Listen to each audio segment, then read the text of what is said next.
Researchers said the activity would raise the risk of worsening land loss to sea level rise, combined with losses of soil-holding mangroves and accelerating groundwater extraction, which can lead to land sinking. The mining is increasing climate-related threats for those living in low-lying coastal areas, they said.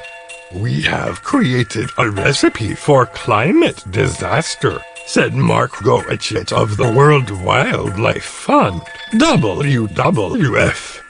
Deltas dependent on the Ganges-Brahmaputra-Meghna, Mekong and Yangtze rivers are now sinking and shrinking. According to research carried out by WWF, a situation worsened by climate-related warming and rising sea level. That is a problem not only because the deltas are home to millions of people, but because they produce a significant share of the region's food. The Mekong Delta, for instance, home to 17 million people, is a major source of rice for the region and underpins a quarter of Vietnam's GDP. Goichot said.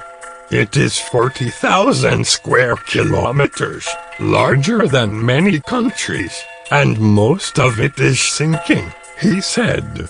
More floods, more salt at the heart of the problem, Goichot said. Is a lack of enough sediment moving down the rivers, and much of that is the result of mining of sand as a construction material and for other uses, he said. In some major rivers in Asia, such as the Mekong, Yangtze and Ganges-Brahmaputra-Meghna,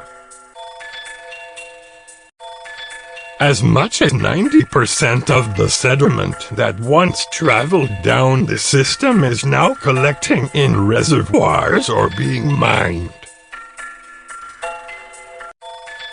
WWF's research showed that means much less material is arriving in delta areas to replace soil lost to coastal erosion and other natural processes.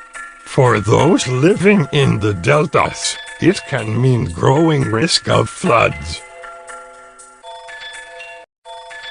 inundation from coastal storm surges and worsening salt contamination in drinking water. Kasamatha Kerala, former chair of the Sri Lanka Water Partnership, said the loss of sand also means less water storage capacity in rivers and less water flowing into restore aquifers.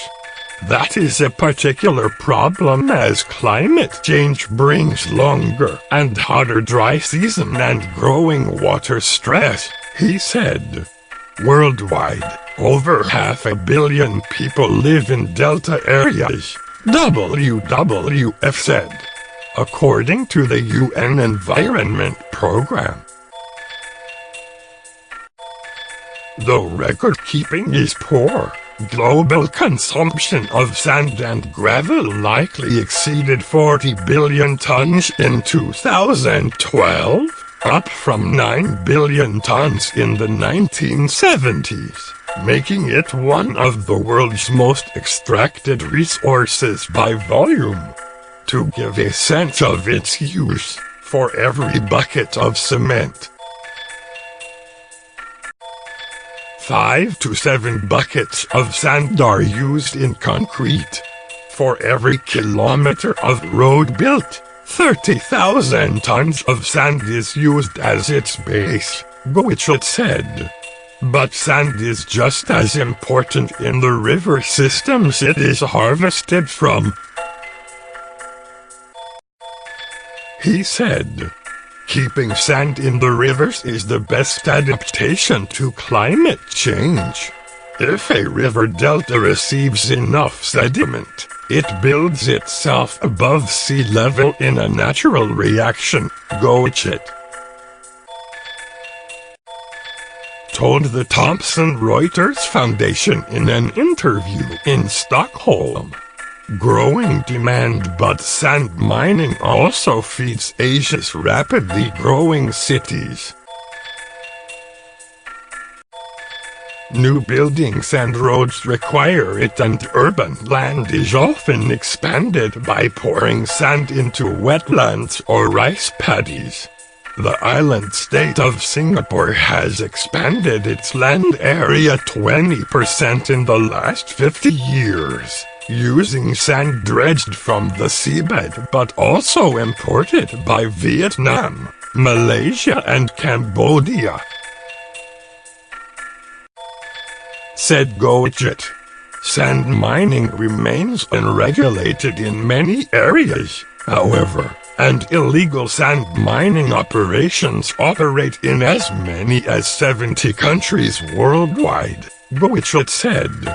In India, unregulated sand mining is really an escalating menace, said Himanshu Thakur,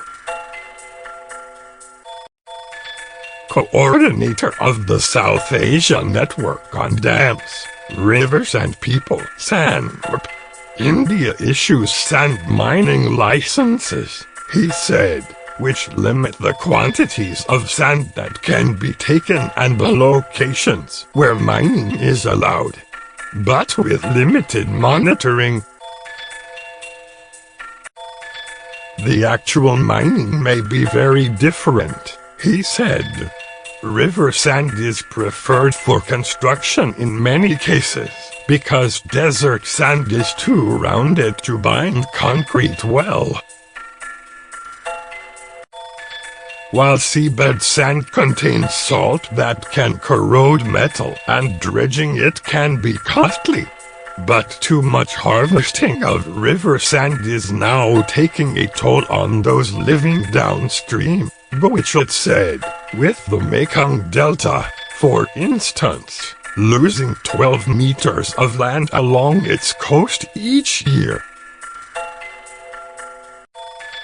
The equivalent of a football field and a half of land every day. In India, insufficient effort is being put into finding alternative sources of sand, including from construction waste or desilting of reservoirs, Thakur said. That means the rivers and everyone dependent on them are sufferers. The video is sponsored by Scientronic.com.